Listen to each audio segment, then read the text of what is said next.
All right, what is going on with you wrestling fans?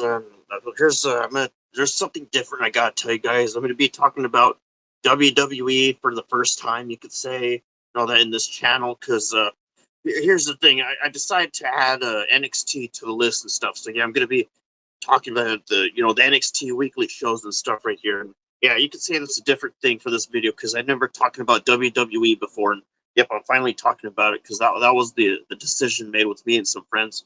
It's yeah, as you can tell and stuff. So anyway, let's get it over with.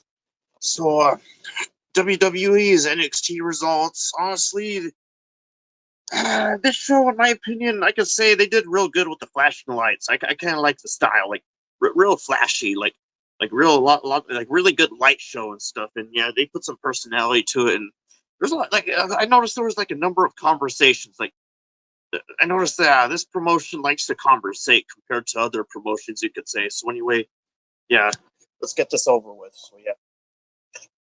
So yeah, NXT October 22nd show, which you could say Halloween is just around the corner and stuff, which means NXT has some preparations for Halloween Havoc. I don't know. I don't know if I'm going to be talking about that and stuff. I mean, I'm still gonna. I don't know. I might talk about it. I may talk about Halloween Havoc on here. I don't know because I don't know. Like I could be doing the premium live shows for WWE as well. I don't know if it's not garbage or anything. So yeah, I guess you could say after earning another NXT championship opportunity, laying out Trick Williams, All Ego, Ethan Page, facing down the current champion ahead of their title bout and stuff, you could say you get Giulia and Stephanie Vakir stepping up to Fatal Influences, JC Jane and Fallon Henley in their first tag team match and stuff. And think about that women's match, I thought that was good. Okay, NXT did a real good job with that match. They did. Like they did a pretty decent job. I don't know, like from how I seen it, they gave that women's match 13 minutes. 13 minutes, you could say. The NXT gave that women's match 13 minutes, and I thought that was a real good job, man. That was a real good match. Well, very well done, you could say. So yeah, Julia and Stephanie Bakir stepping up to Fatal Influence, JC Jane and stuff, and Fallon Henley in their first tag team match, hoping to build momentum before colliding with Roxanne Perez and Cora Jade and stuff. As you get Io Sky and Kyrie Sane and stuff, making a stop in NXT, get some revenge against the Lash Legend, and you know Jakara Jackson as both look to challenge for the women's tag team championships as both Luca Crucifino, you can say Crucifino honored Tony D'Angelo by fighting Oba Femi on his behalf and stuff right there. Is this one, honestly, that match, that was okay. Honestly, I thought that was okay in my opinion. The Oba Femi and Oba Femi fighting on his behalf and stuff right there. Tony D'Angelo and Oba Femi and stuff. That one was all right and stuff. I mean, I wish I could have seen more of it. But sadly, people don't upload the entire. People won't upload full shows, and for some reason, WWE only uploaded one full show of NXT on their YouTube channel. And I thought that was kind of lazy and stuff. But either way, the show looked more like an 8 out of 10 in my opinion. Stuff. So anyway, it was certain. You can say it was certain to be an eventful night and stuff, even including a special guest, NASCAR series champion Cole Cluster. Yeah, that's a funny thing. That's the thing. No one told me that NXT had a crossover with NASCAR. That just caught me off guard. Like I wasn't prepared for that. And don't get me wrong, it was a little bit silly. It was kind of funny how Sami Zayn's friend was up on the top of the commercial merchandise with the megaphone and stuff right there, talking to the crowd and stuff. As Sami Zayn and that one dude were just hanging out with Cole Custer and stuff, you could say and stuff, the NASCAR champion and stuff, because I had no idea that happened. I had no idea no one told me about that. That's why I found out right here and stuff. So yeah, anyway, our matches. One match, I guess the starting match is the Damage Control versus the Metaphor and stuff right there. I kind of like that kind of double meaning metaphor. I get it. It's a metaphor. That's a funny thing right there. So you get Lash Legend and Jakara Jackson looking as good as they ever have together. You could say some people would say that and stuff right there is neutralizing the speed advantage of Io Sky and Kairi Sane happened in the process. However, Yeah, I guess you could say the Metaphor looked poised to win big and stuff right there as Chelsea Green and Piper and Niven attack them in the process. Where you get a sneak attack for us, no contest as Green and Niven took out both teams and stood tall. I'm telling you, man, because if that was no contest, I guess I could have given that a 9 out of 10, but I'm most likely giving this an 8 out of 10. I don't know. I think I'm gonna have to. I'm telling you, stuff, enough and all that stuff. So yeah. So I guess it was a bit of a sort of a strong showing for the Metaphor and stuff, but you get Legend and Jackson remaining a work in progress, but the regular tag team opportunities are paying out in the process. You could say that, I guess. I mean, I guess a number of people would say that and stuff because, yeah, because here's the thing. I mean, NXT gave, oh, not NXT, TNA gave NXT a really good help. Like, you could call it a revival and stuff right here and stuff. And yeah, this is the thing.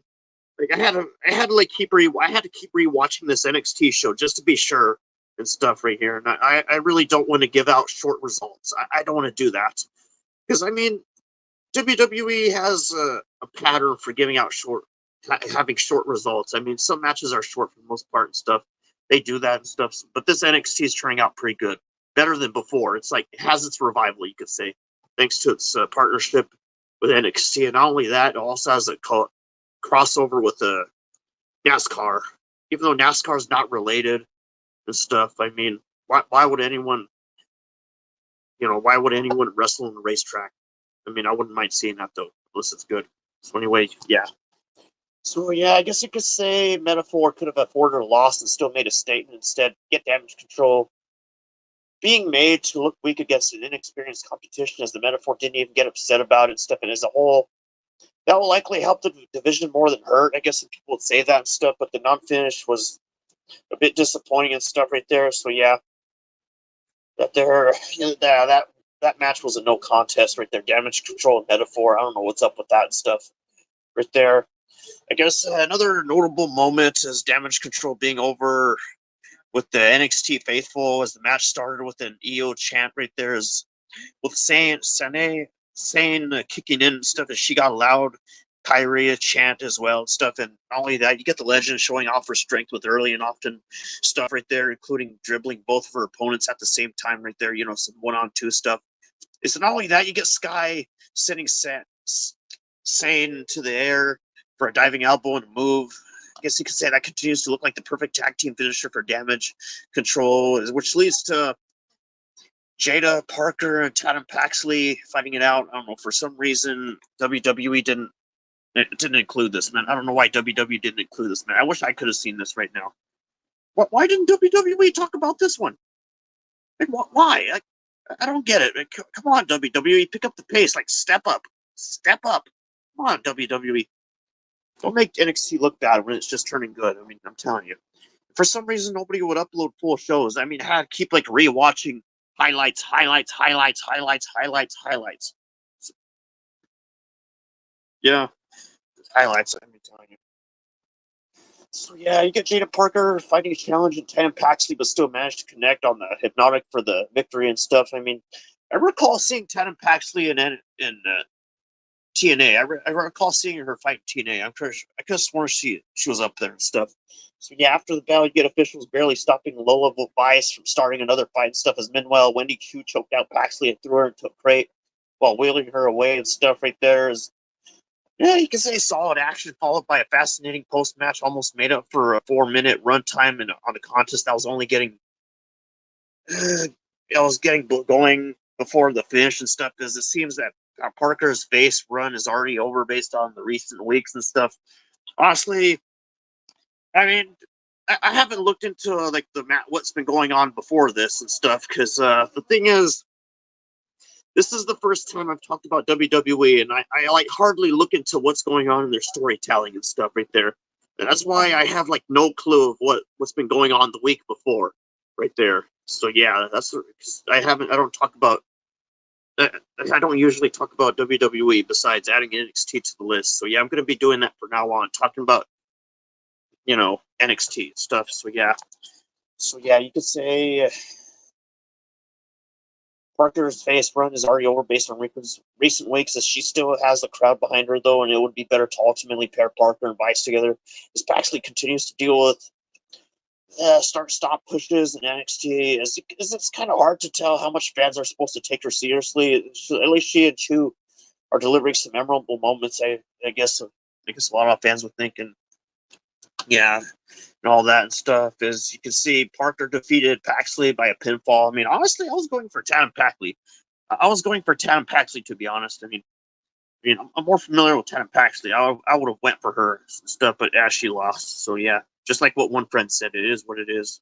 Stuff. So anyway, you get Parker defeating Paxley by a pinfall and stuff. Right here is a notable moment by that is the OTM taking offense to Cole Custer's parking spot and going into an argument with Hank Walter and Tank Ledger to set up a match later and stuff. So yeah, they were supposed to be fighting it out and stuff. As Vice was shown watching this match closely in the locker room as True continued to wheel Paxley away backstage right past Javon Evans, who got into an argument with Nathan Fraser and stuff, with Wesley taunting with the emoji and stuff right there.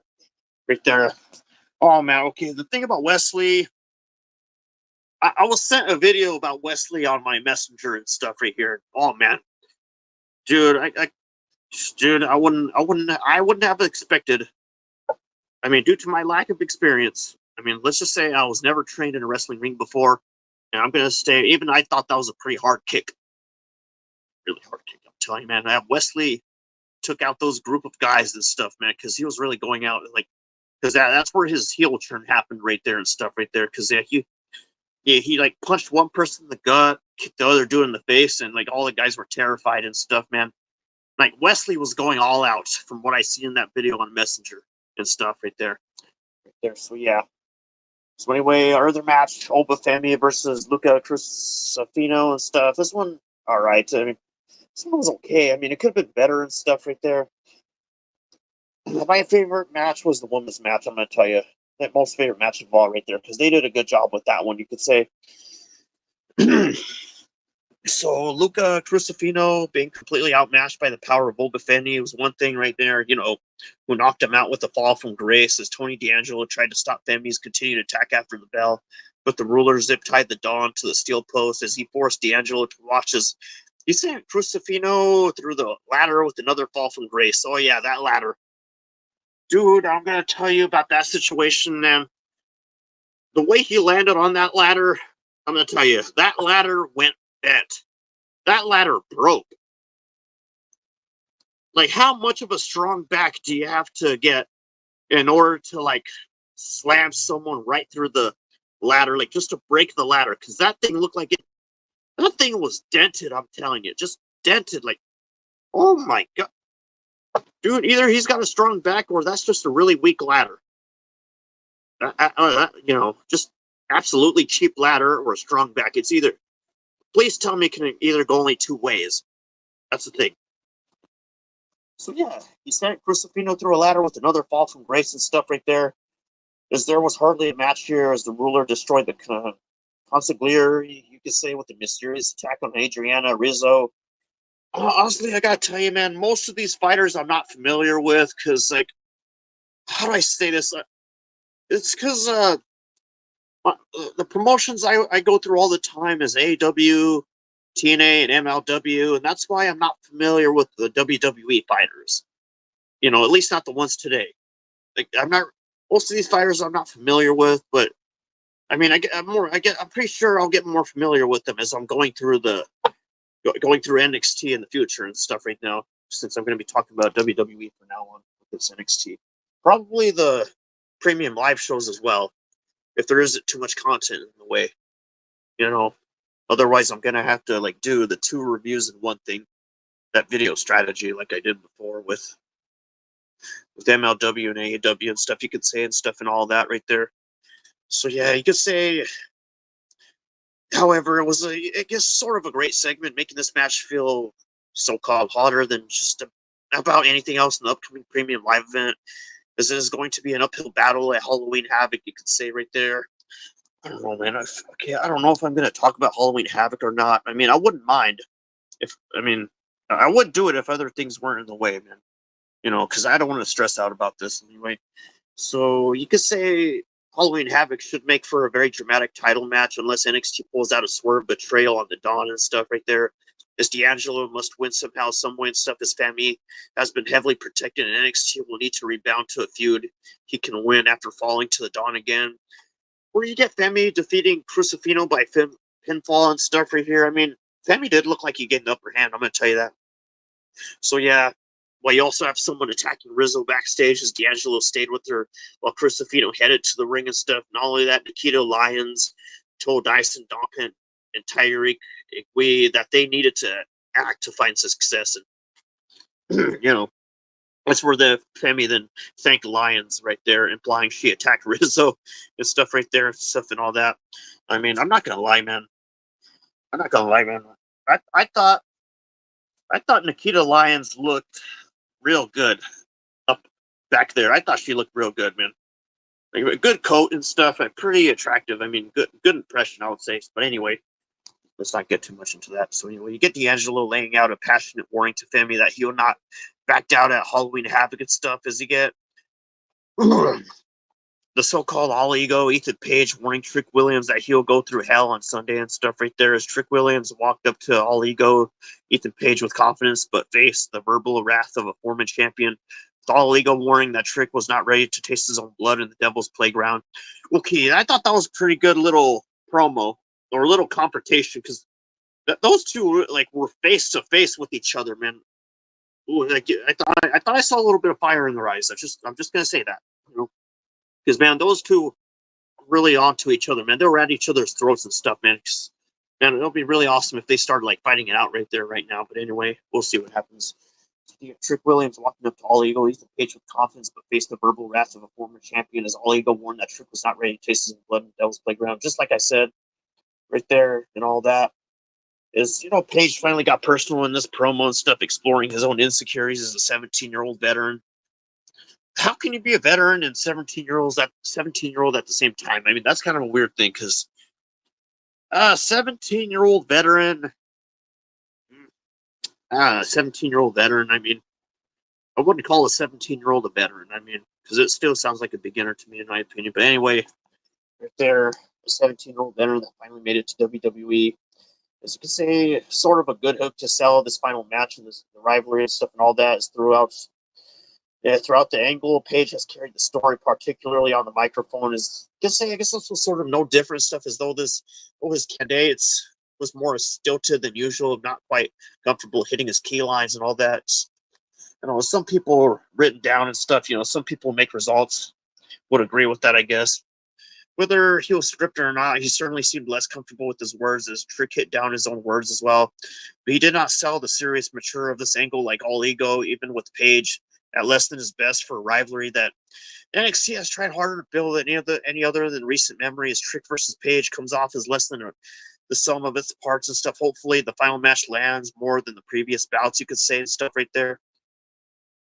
Yep, and not only that, you get the NXT showing multiple promos hyping NXT's arrival in the 2-300 arena. I don't know, November 6th show, whatever the hell that is. I did not see that one. Stuff. And not only that, you get Andre Chase challenging Ridge Holland to an ambulance match at the Halloween Havoc and stuff. Is not only that, you also get a final video package for the Forma Delta airing and stuff, ending with the promise of Zarya arriving at Halloween Havoc and stuff. Right there. I mean, I'm just getting a little bit curious about, that stuff right there and stuff and all that and stuff and all right there and all that. So yeah, what else we had? I'm gonna tell you. So yeah, and that's what went on right there and stuff right there. And also, not to forget that there was another match somewhere else about Sol Ruka versus Carmen Petrovic fighting each other as well. Right there, yeah, back in TNA Impact, yeah, that's what they did right there in the process, right there. Yeah, and that's what happened. So anyway, yeah. Well, no, oh, that's right. You also get OTM versus Hank and Tank, Cole Cluster and stuff right there, and all that and stuff. And not to forget, you get Hank Walter and Tank Ledger coming in fast, flanking by Cole Cluster as Cluster uses NASCAR helmet to blast Bronco Neiman. I thought that was a little bit funny though and stuff, which set up the collision course by Hank and Tank. Because he's a NASCAR driver. I wouldn't be surprised about that anyway. As you get Vice slipping into the ring afterward to dance with Hank, Tank, and Custer and stuff and all that, and right there. I'm not gonna lie, man. The funny thing is, I confused one of them with Sami Zayn because one of them did look like Sami Zayn, and I got a little bit confused because of the beard and stuff and all that. That really threw me off at first, right there. But anyway, you get Hank Walker and Tank Ledger coming in fast, flanked by Cole Cluster and stuff, and all that in the process. As NXT's tag team division remains a mess, despite the strong champions and stuff. I mean, yeah, a little bit messy. I mean, don't get me wrong, the flashing lights everywhere were pretty cool and stuff right there, and all that, right there, and all that. Yeah, it's just like you say, like I said before, I mean, WWE likes to conversate. They like to conversate more compared to other promotions that I'm used to and stuff and all that right there. So anyway, yeah, you just say there was a lack of time and too much noise at ringside from various people not allowing from various people not allowing this to be much of anything, as there are teams that need this kind of regular in-ring experience to take the next steps and stuff right there.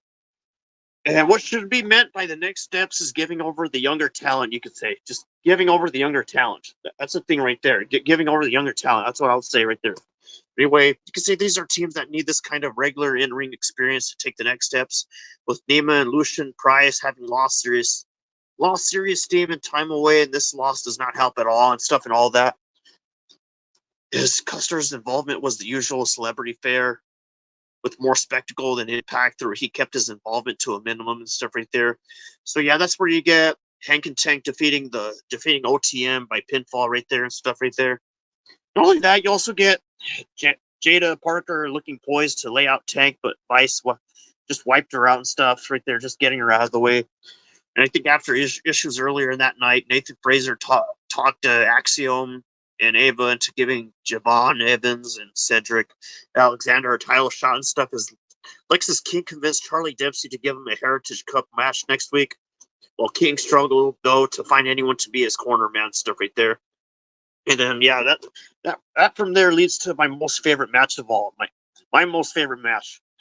I thought they did fantastic with this women's match. This women's match was like the best. I thought this was a great match in my opinion. This was a really great match, man. They give this women's match plenty amount of time, like shortly over 13 minutes, you could say, and stuff right there. So you get Guilia and Stephanie Bakir versus the Fatal Influence. My favorite, man, just fantastic. You can say even with the best efforts of the Fatal Influence, you get Guilia and Stephanie Bakir just picking up the big win and stuff as Kalani Jordan eliminated Jasmine Nix at ringside, and not only that, Guilia and Bakir hit the G trigger into the package neck breaker on JC Jane, sorry about that. JC Jane to steal it and stuff in the process. Is you get Fatal Influence spinning the wheel for a spinner's choice. I don't get what's up with that. The wheel thing right there, because that's where the lights went out and stuff, and Zarya appeared out of the stage right there. I mean, the thing about Zarya, man, dude, I don't know why. To me, those lights look pretty darn bright to be hitting her eyes. I mean, dude, she was like just standing right there up in the stage, and the lights flashing right at her made me had second thoughts about how her eyes were doing. Cause man, I would be closing my eyes if I was standing right there. I would just be closing my eyes like, dude, I am not cut out for this. Turn down the brightness. Like, dude, just turn down the brightness. Like, dude, I am not Zarya. Please turn the freaking lights out. I can't see anything. I can hardly see while I'm trying to look all cool.